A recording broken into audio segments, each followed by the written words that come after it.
world look like on the morning after COVID. This is not the first epidemic that the world has seen. This will not be the last. This may be an unusual one, and let me start with not the positive, but what I think is the right way to think about it.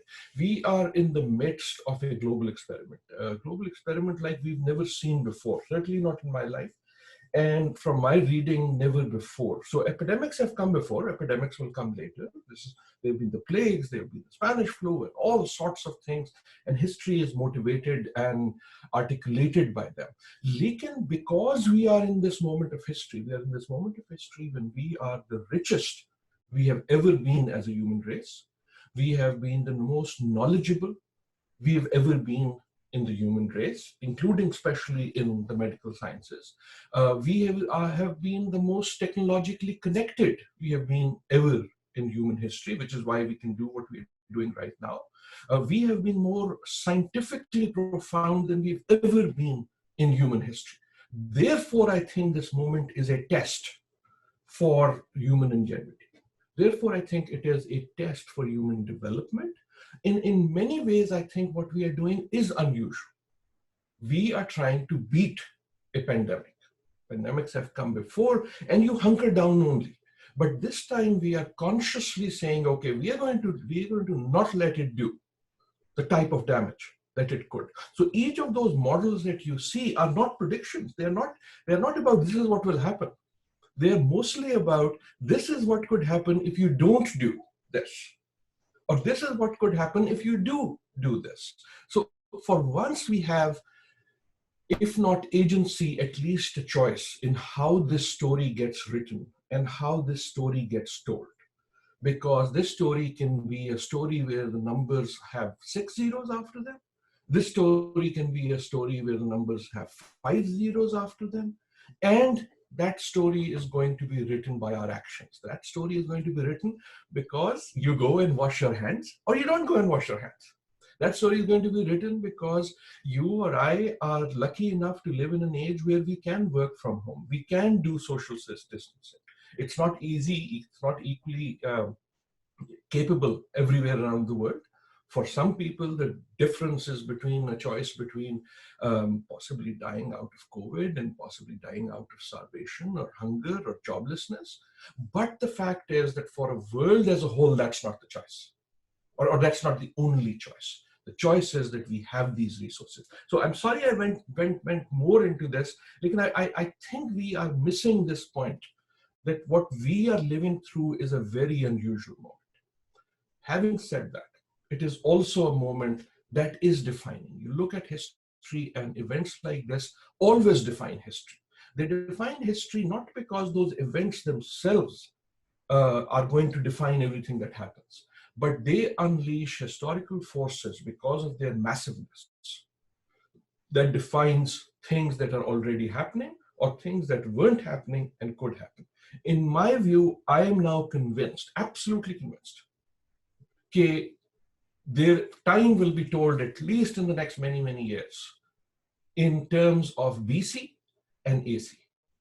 There are times before Corona, there's time before COVID, and there are times after COVID. And in that way, we will be defining our lives, at least those of us who are living through this, as Corona se pehle hi hota tha. Remember when this used to happen? And that doesn't mean those things won't happen, but there is this clear line now in which there are things before this line, BC, there are things after this line, AC.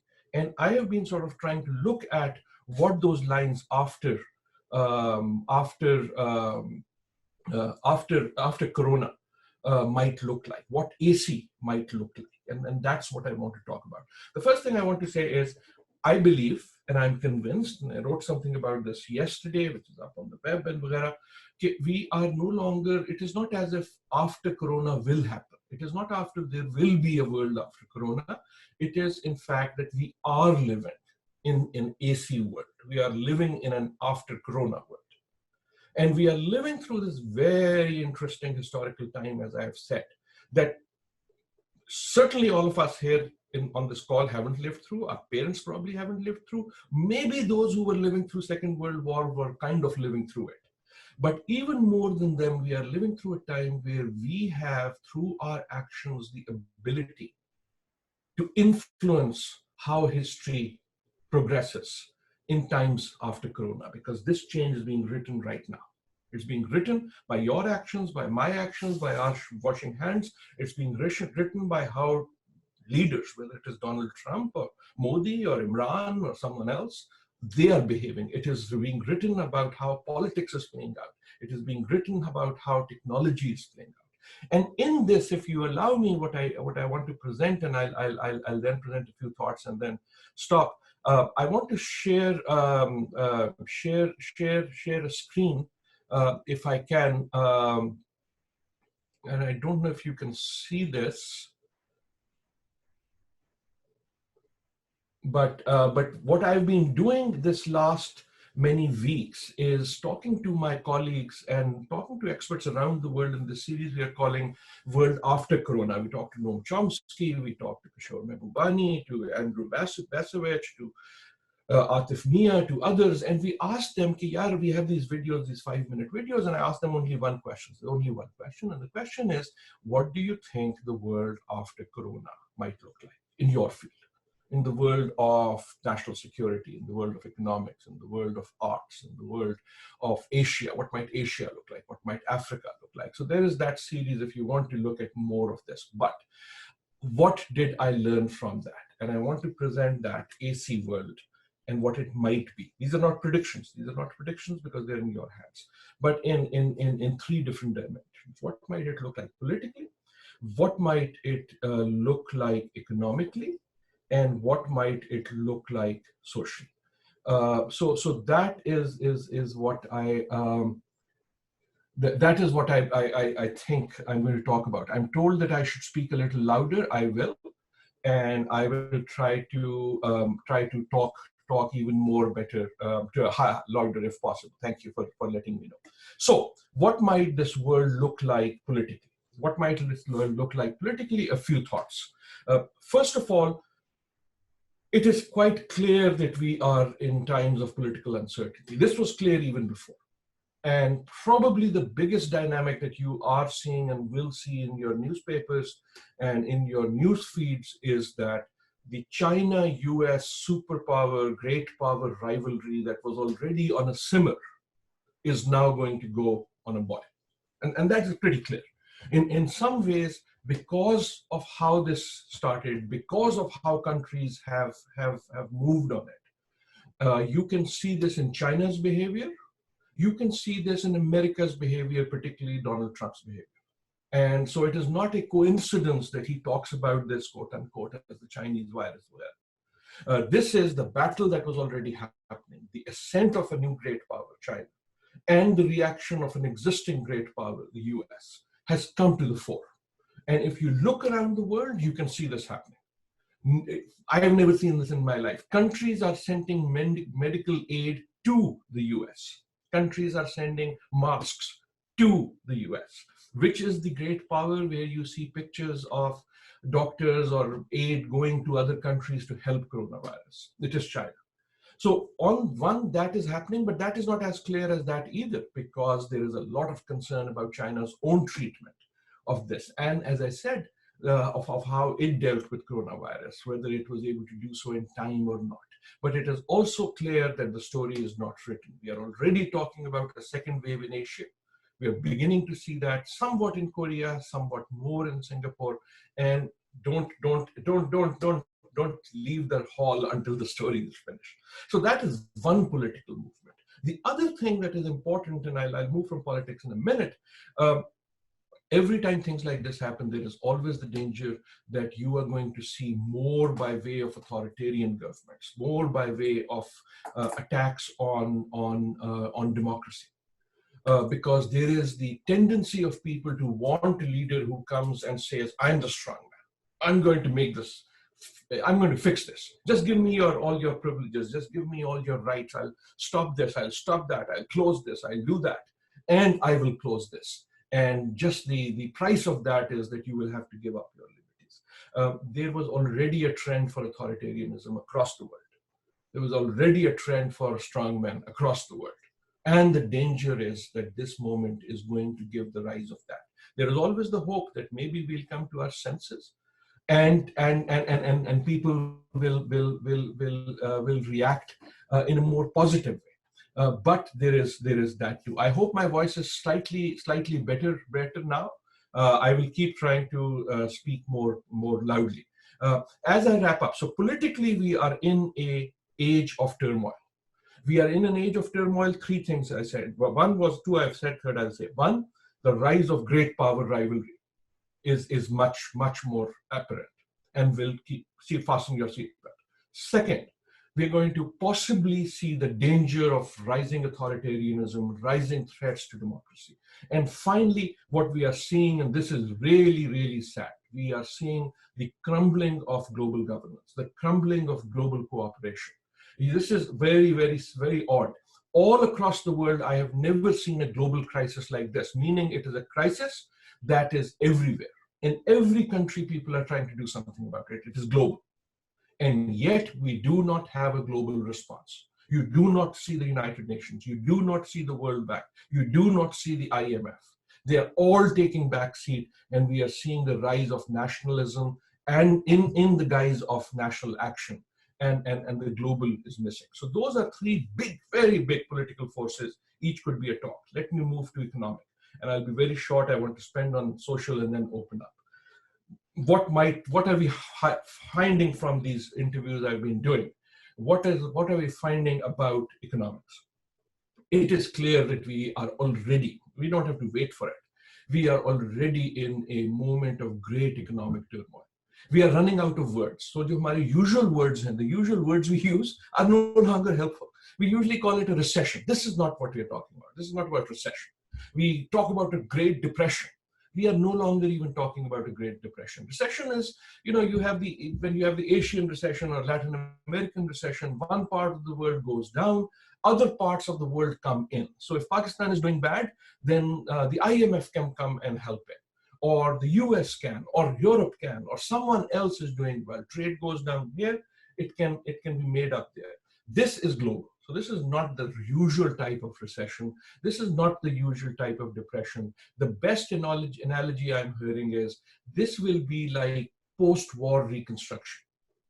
So when you have a great war like the Second World War, after that there is such massive problems, and they're all over. And even the rich are no longer very capable of being rich, because if someone is going to give you aid, they have to be doing well, right? So the US is not doing well. China may still have cash, but is not like what it was even 5 months ago. So what you are talking about is a period of reconstruction. That's the bad news. The good news is that with things like the Marshall Plan type of thinking, reconstructions are a moment of reset. Things that you can't do when the vehicle is moving, you can't change its direction. But when it stops, when something stops you, as this virus has, then you have a time to rethink what Aisha was saying. Just as in your individual life, you stop and say, what were the things that I was doing that I just couldn't stop because the momentum was there, that I might want to just redo differently? How can I make that big change? And I think that is a challenge individually, as well as institutionally, and certainly from an economic point of view, that maybe the world will stop and say, okay, maybe we'll make some really big changes. Right? And many of us are doing this individually because it gives you time to think. There are things that you have always thought you should change, but you never had the time to because you were on this roller coaster. You were on the spinning wheel. Now, because it has stopped, you can move off, and that is the economic moment that it is. And finally, I will talk about socially, and that is where I hope we'll talk, because the social changes, I think, are the most uncertain.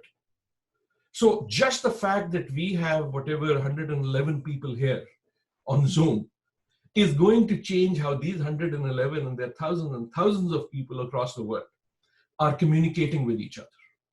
How work will happen, what working in office will mean. There will be people when you come back who will say, I can work from home, I don't need to come here to work. So why don't you let me work from home?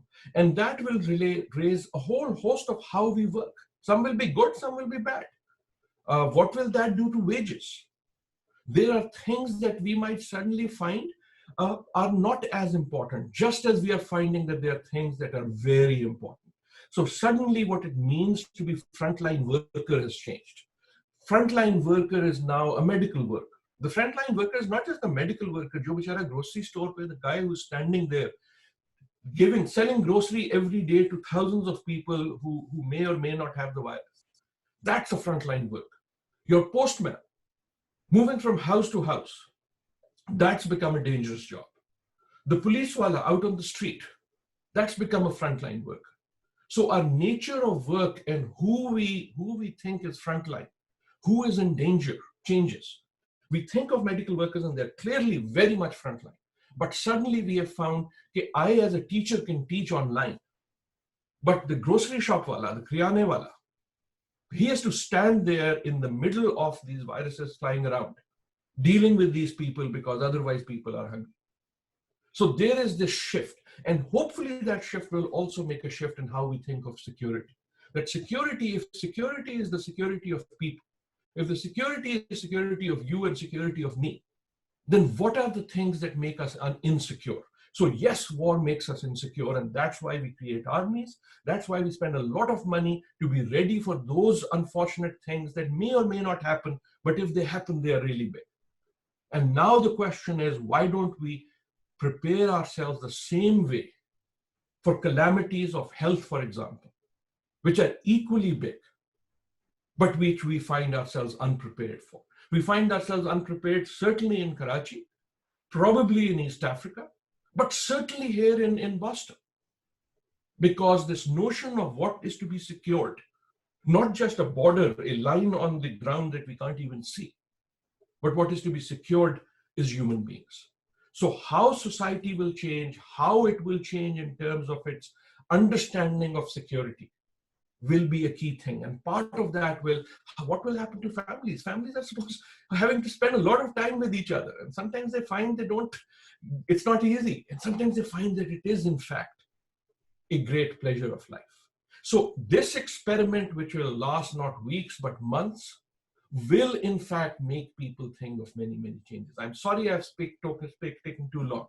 I hope I have thrown out some provocative ideas, and I will look forward from here to hearing from other people and happy to answer questions. Thank you very much, Dr. Najam, for your talk. If I may request all of our participants to turn on our webcams at this point so we can just get a quick shot of all the people on the call at this moment. And we have received some questions, so we are just lining those up, and we will begin to pose those to Dr. Najam very shortly.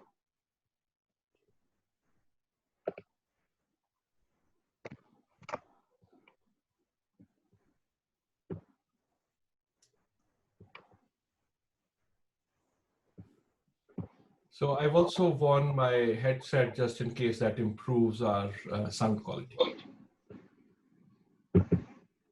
Thank you, Dr. Najam. It's a pleasure to see everyone here. And for any of you who cannot turn on your webcam right now, that's fine. We can go ahead now and begin turning our webcams off, and I will begin posing questions to Dr. Najam.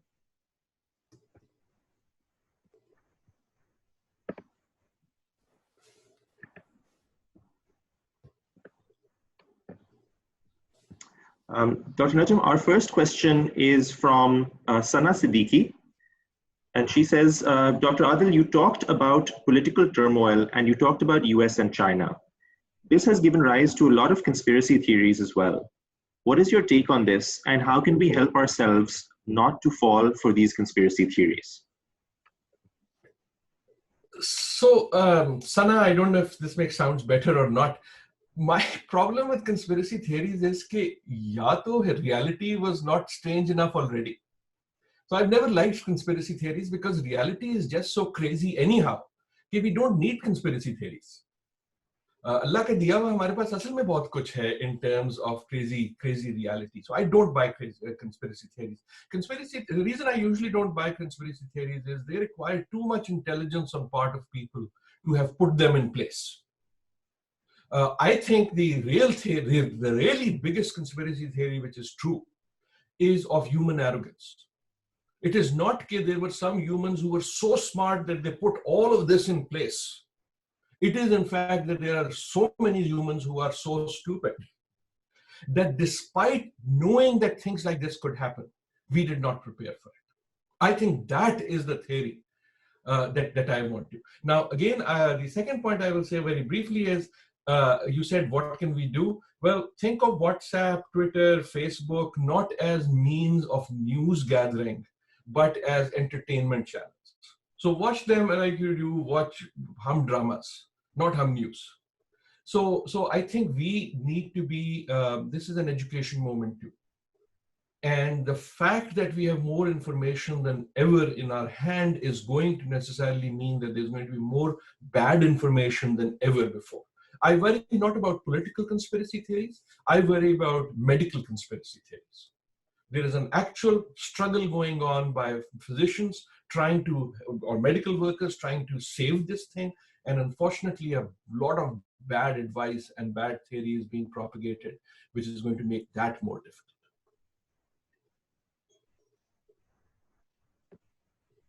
Thank you for that. Our next question is from Asma Ladik, and she asks, how can we as individuals prepare for a post-corona world? Thank you, Asma. Thank you, Asma. I think, so a lot of things I mentioned, because I do sort of this global stuff seems global, but a lot of it is really in our hands. I think it is the support we give to leaders. So let me take, I think most of the action is individual. Right? So we talk about, for example, because there's a lot of Pakistanis here, we talk about, whether this lockdown is going to work or not, what government is going to do. And part of me smiles because bichari government can't do much. It's not really in hands of governments. Even Mr. Trump can't do much. What really has to be done is by individuals and institutions. Now, government has to lead. That is not to say their role is not important.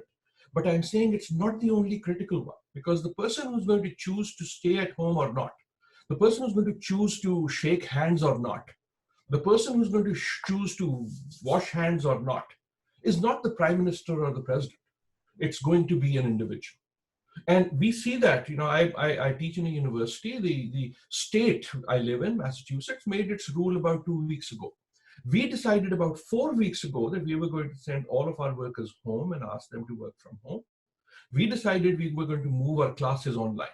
So what I'm saying is that a lot of the decisions are institutional, are dukan to dukan.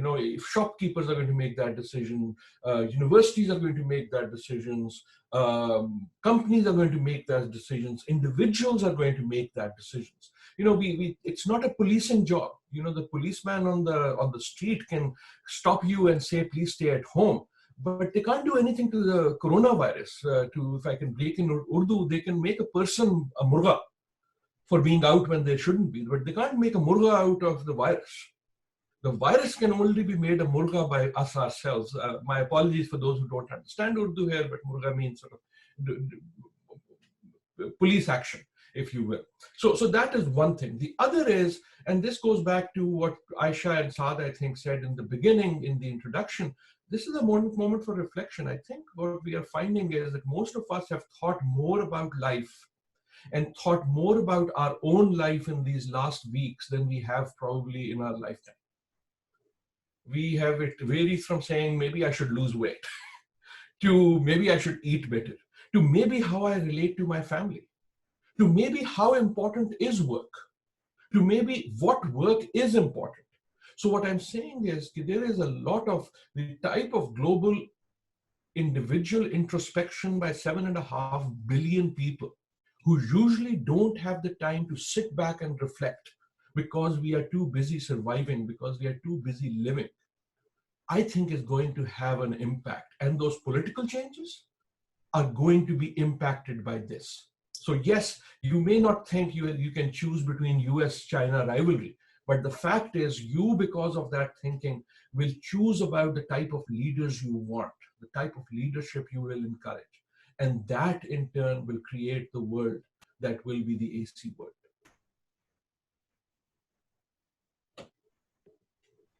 Thank you for that. Very detailed and insightful response. Our next question is from Asfia, who asks, what effect do you foresee on higher education and postgraduate education, especially with regard to international students?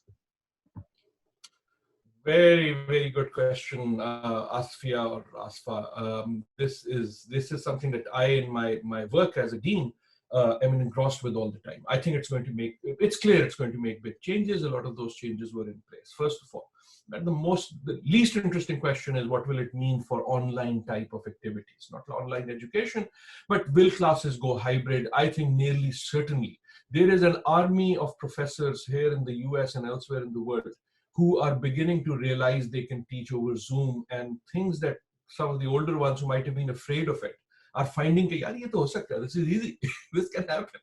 And these are very dedicated people. They will learn new ways to teach. There are students, even more, thousands, hundreds of thousands, who are learning that this can happen at the other end, and that is going to speed up a bunch of things that were happening already. This doesn't mean education goes online, but I think a lot of it will become hybrid, flipped, some of this and some of in person. So that is the easiest part. The immediate part will be, what will people be wanting to study? There is clearly going to be, we can see this already, a surge of interest here in the US and elsewhere in studying, for example, public health. Our School of Public Health suddenly has a lot of interest. Even things like myself, international affairs. Suddenly people are interested in studying about things that make the world a better place to deal with these things in the future. But the immediate question that you point is an important one. In universities in the US are wondering, okay, how do we get back? Right? So we still have we've taken classes online right now, but there will be classes in the summer. Many of them have gone online. What about the fall? Even if we are coming back, will we go back to it immediately? What if the virus is still in some places at a high level and at other places in others, and students are not willing to travel internationally?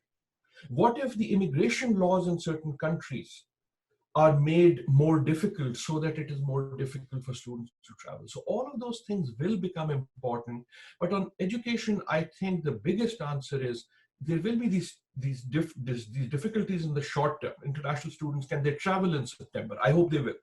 I think universities in the US, in the UK, elsewhere, in Pakistan, I'm sure, are working really hard to get ready for that moment when we come back to that normal. But it's not going to be easy or automatic. But I think what I know is this: because of the economic uncertainty, the value and importance of higher education will rise even more. There will be a generation who is now in college or who is about to come to college, whose whole lives will be transformed about how they think about higher education. If this world I'm talking about is real, it will need a lot of new young people to build it. And it won't happen from people like me, because our mindsets will be different. And this Corona generation will create a new type of intellectual environment, just for example, like the Second World War did.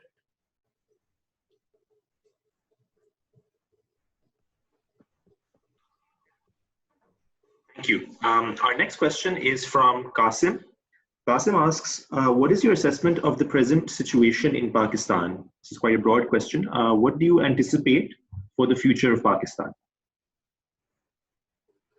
Yeah, this is a big question. This is a big question. I think a lot about it, like all Pakistanis do. I hope the future is good, but I think the future is right now going to be difficult, like everyone else in the world. First of all, I think, and this is let me take it this way: the future is going to be decided by the government and other political parties and how well they can cooperate. The bickering gets to me. Sometimes I get really annoyed. At this moment of great questions, why are we doing these petty little things all the time on television or politics? But I think this is another of those moments where the future will be decided by Pakistanis. As I said, the virus is not going to be beat by government action. It's going to be beat by individual actions. If we as individuals act responsibly, then we won't need the danda, the force of police action and government action. And for countries like ours, 200 million, or next to us, India, more than 1 billion, it is going to be difficult. But I think this is a test not of governments in Pakistan. This is a test for people in Pakistan. And that is. The second is, I do think that times of crisis are also times of opportunity. So if my point about economics is right, there is going to be a change in the production patterns and supply chains of where things are produced. And countries that are ready to grasp that will have greater opportunity. I hope we are smart enough to do that. But again, I think that is going to happen at the individual level. Again, I go back to the previous question. I think it was Asifa or maybe about higher education. Because again, this generation, I work a lot in youth. I've always said that, and I believe that Pakistan is going to be defined by its young, those who are between 15 and 29 right now.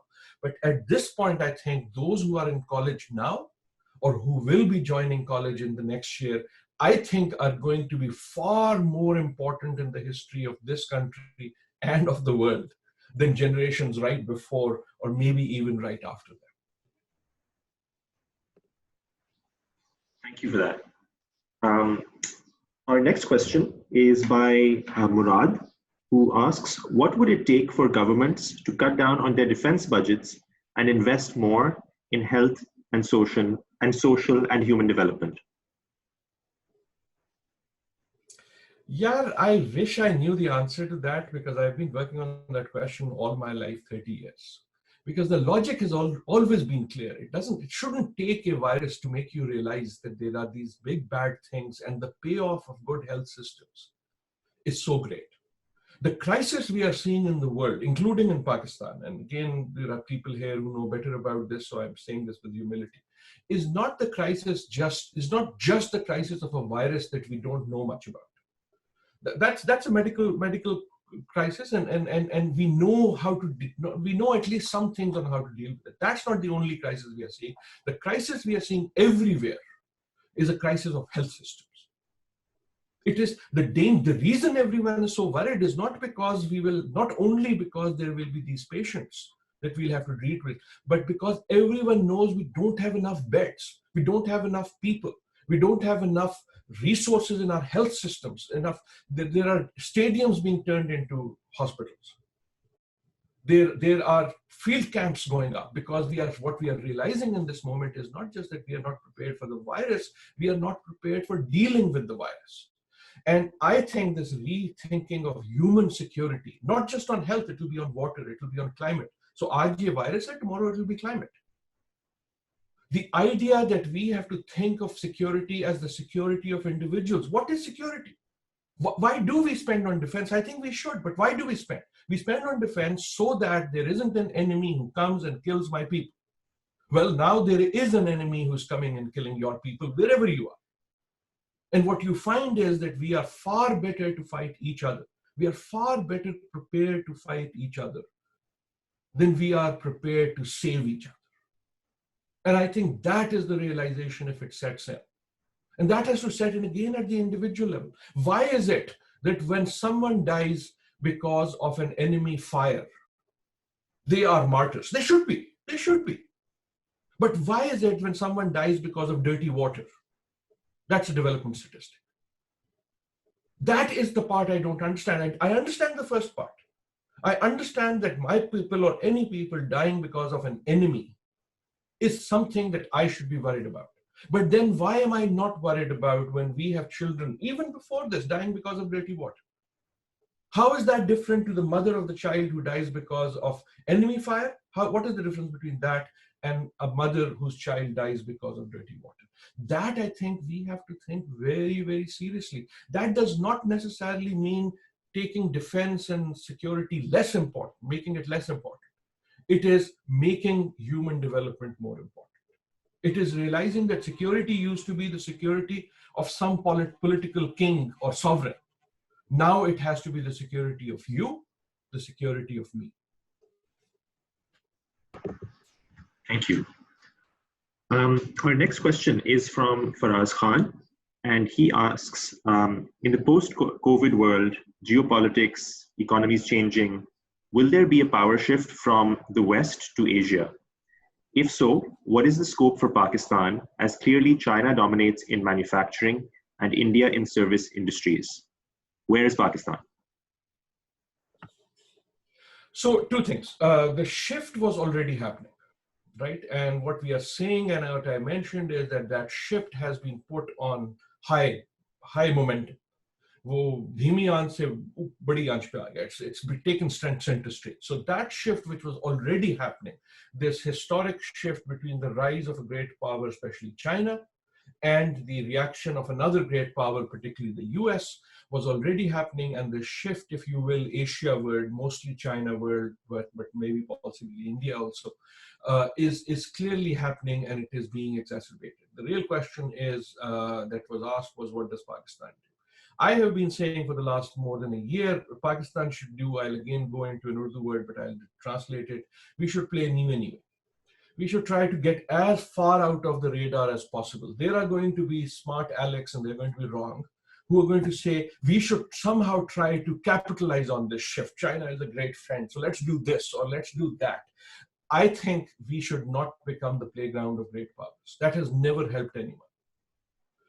We should not be parties to this. We should stand as much on the sideline, think about the Pakistani people only, and not try to play these great games, because if you're not a great power, then the only role you can play in a great game is to become fodder. The Africans have a wonderful saying that when elephants fight, the grass gets trampled upon. So if you think it is going to become very important, for Pakistan is going to become very important, I think that's a tragic fact. And our focus should be on the human security of our people. The best thing you can do in times of great power transition is to become economically, socially, politically strong enough yourself, so that when the transition is finished, whatever the new order is, you can play a leadership role in that order, rather than trying to connive to figure out how we have to be with this power or that power. Thank you very much. I've actually seen a few questions in a similar vein to this next one. There seems to be some anxiety around this. Given the two superpowers are head to head, do you foresee conflict or even war, perhaps a third world war or a global war? Yeah, this is a question that again has been troubling a lot of us. And again, that video series that I talked about, we are doing World After Corona. A lot of people talk about this. But this was true even before Corona, right? So that this conflict, is it going to remain a trade conflict? When we talk about war, is it only going to be trade wars? Or at some point, bullets are going to start flying? The hope, the wish remains and has been that given history and the type of weaponry that is now available, that this shift will not require something like a world war. I hope that is true, because right now the ability we have of that going in the type of weapons and stuff, I can't even contemplate to imagine. Others, there are many people who are also arguing that we are already living in a third world war, or maybe even a fourth. Third wali evening ho gayi thi cold mein, and we didn't even notice. And that world wars no longer need to be the type of things that we remember from the first and second. That we are going through that, and in fact, what we are going through is through trade, through globalization, through economic shifts, the structural change in the system. I hope bullets won't fly.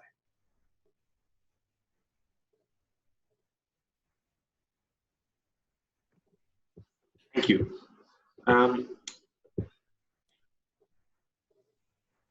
Moving to our next question. What if developing countries in Asia and Africa, and this question is asked by Zulfikar Bhutta. What if developing countries in Asia and Africa do not have the predicted high mortality and morbidity due to COVID? This isn't beyond the pale. Would they not come out potentially stronger, especially subsistence economies?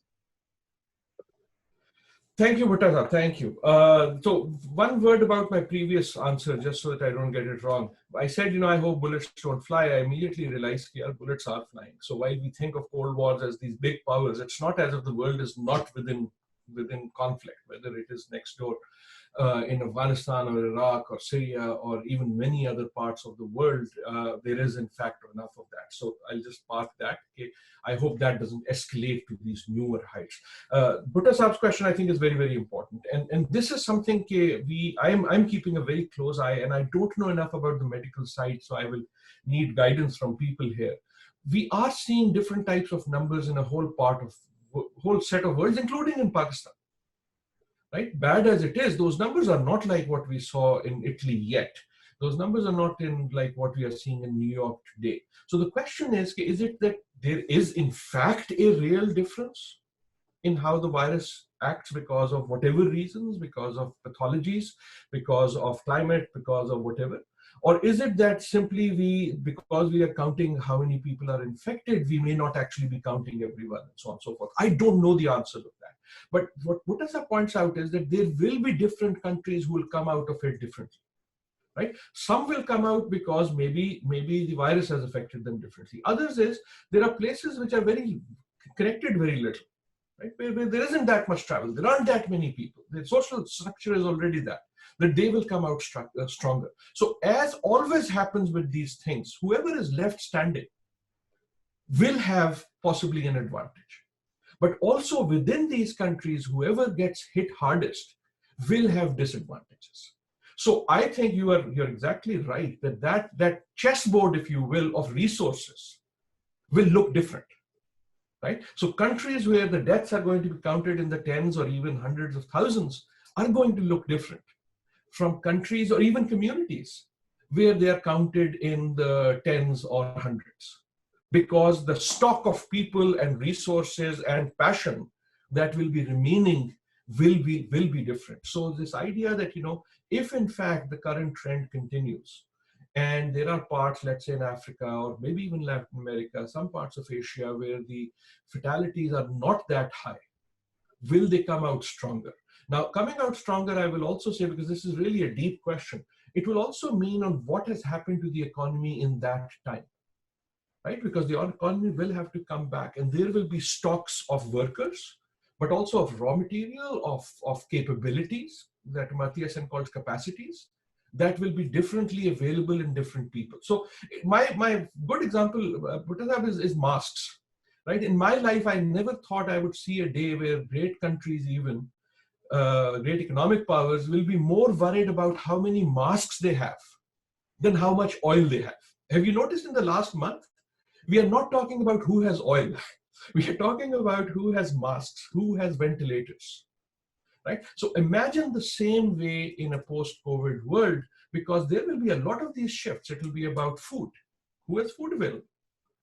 Who has other manufacturing capacities available? Who has young people who are young and vibrant enough to be in the workforce available? Goes back to the higher education question. Who has doctors available? Right? As a major exporter of physicians, Pakistan. That question, if you look at what's happening to US immigration policy, it is kind of being closed for everything except medical workers. So there will be a scramble for resources, and resources are getting redefined. We've thought of it as oil, as the biggest thing, but that may not be the only thing. So I think that shift you are talking is right. One last thought on this. What if we find that the places which have numbers low now start having high numbers when the numbers start going down in the West? I worry about that. So let's imagine a September, and maybe the Europeans and the Americans have started getting a handle on this. And maybe that's when it's peaking elsewhere. And the attention span in the richer countries has started moving to getting away from this. So answer is, I don't know. But those are the type of things that countries, communities, intellectuals should be thinking about. Thank you very much for that detailed discussion. Given that it is now 6:48 in Pakistan, we have just about 12 minutes remaining for our talk. I am going to take another few questions. We've received more than we will be able to handle at this point. And with 5 minutes remaining, I would like to hand over to Dr. Aisha, who had a question and a comment. And after that, we can conclude. So our next question is specific to Pakistan. You might have heard the Prime Minister Imran Khan's recent appeal to international donors and lenders with respect to debt relief. How do you view this appeal coming from a premier in such a straightforward manner? And how do you see international organizations responding to this? Saad, is that the last question, or do you want to take a couple and I can make just one last statement? I think we can take a couple. We can take that one, and I thought it might be nice to end on a positive note. We had a question here about pertaining to this coronavirus crisis. What gives you the most hope? Thank you. I'll take those two questions. Those are very good questions. On the IMF wala and economics. So I think Imran Khan's statement is a very understandable. I don't know why it came, but it should have even come earlier. It was quite surprising. And you see these statements just about everywhere in the world. So all developing countries are saying this. There is a major IMF meeting happening next week. So keep an eye on the newspapers. The IMF has already announced a major package, about $1 trillion cover they're thinking. I am quite convinced it will go up. I am quite convinced that you will see that sort of debt relief. So in a way, it's good news, but I don't think it's enough good news. So you all across Latin America, Asia, Africa, leaders are saying, yeah, because this economy we are going to go into, we just won't be able to pay. And Imran Khan is being polite, but the fact of the matter is, if the world insists, then we won't be able to pay. When someone is really poor and they don't have something to give, at some point they say, hell with you, right? I'm bankrupt. So that is the type of situation we are looking at. So I am quite confident that the world will in fact have a whole bunch of these packages, but I think they will also not be enough because the scale of the crisis across the globe, this is what I was saying. The difference is this is across the globe. It is not that some people are doing well. So yes, but not enough. Now, what will happen with Chinese aid? I do not know. Because out of this will also come that the sources of aids might become different. Those who have spare cash will become different. And that's where the power play will happen. But I think it was the right thing to say. I think we should keep saying it. And I think we should just think very clearly, strategically. Sometimes you say, yeah, I know I owe you. I am sorry. I will not be able to pay anything back in the next 3 years. And I know you will then try to hurt me and fat of hoga, ye hoga, but right now my own people are more important. So that's the type of things many countries will have to do, including Pakistan. What gives me hope? I think you give me hope. Saad always gives me hope. Young people always give me hope. I do think this thing that I've been on this spiel, people are introspecting. We have had more time to think and rethink ourselves than I ever imagined. And in a life where whether you're poor or rich, you were in this rut of just things going as they were, and whatever path you were on, you were too busy running on it to think of getting off that path to a different path. I think there is a lot of that thinking happening individually, institutionally, companies, people, families, and I hope that that will be a positive thinking and some of those things that we've always known we should do, but haven't had the time to do. I hope we will use this. It's not a hiatus. It's not like we've stopped doing things, but we will use this moment to rethink the bigger questions. What work matters? What relationships matter? What are the priorities, right? If I'm a country, is it defense or health? If I'm an individual, should I really think about what I eat better? If it is if it is a family, my own relationships. If it is a company, what should I be producing next? What should I be doing next? So I think this moment of introspection, I hope will happen, and that is what would give me hope. Thank you very much, Dr. Thank you again.